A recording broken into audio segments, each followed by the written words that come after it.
Greetings, beloved of God in the Diocese of Massachusetts. My name is Julia Whitworth. My pronouns are she, her, hers. And I speak to you from Trinity Episcopal Church in Indianapolis, Indiana, where I serve as rector.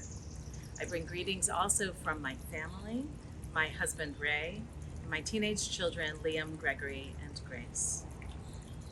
I see God in people, in others, all around, in my everyday encounters, in the relationships that I discover, people that I encounter created in the image of God.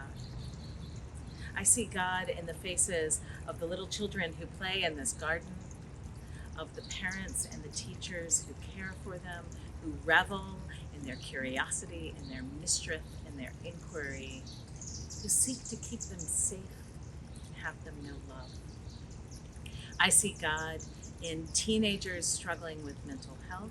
I see God in the wit and wisdom of elders. I see God in those who come to us in need of food and those who serve them.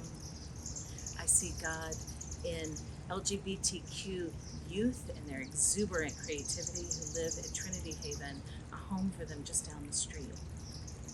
I see God in those who mourn and grieve, and I see God in those who demonstrate in righteous anger for justice and peace. I see God wherever there are people gathered in community, seeking to serve God's people, seeking to love and learn about God's justice and resurrection life. It's probably why the story from Scripture that I carry with me the most vitally is that of the woman at the well, called by our Orthodox siblings Th.D. Jesus met her in isolation. She was likely a marginalized figure in her society. She was a woman, she was a Samaritan, she had some sort of checkered sexual history. But Jesus spoke with her and listened to her. Jesus saw in her isolation and her pain, but more importantly, he saw in her capacity for ministry. He recognized her faithfulness, her intelligence, her energy.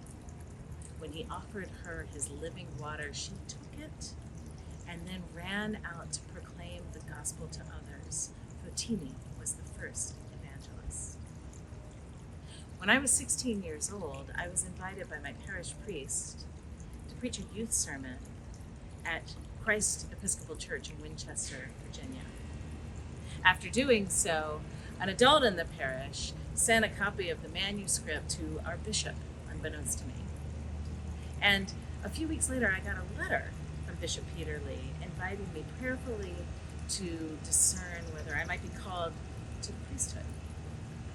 This was a revelation to me. I had never seen a woman priest, never heard tell of one. It was the mid-'80s, but there just weren't any in our midst.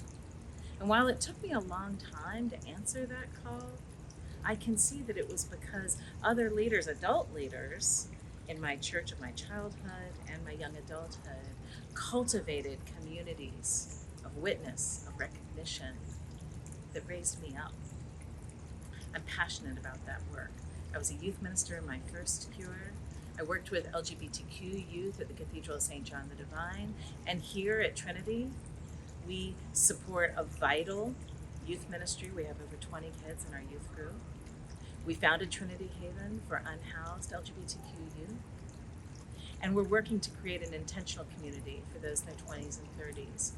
Faith at the Crossroads, modeled on your own life together and crash co-housing communities, where young adults can be in community, can be in discernment, can be growing in their faith and in their learning and in their leadership for the church. This is the work we have to do for the future of our church, to gather and see the face of God in one another, to offer living water to the world. Thank you for the work you are already doing in Massachusetts.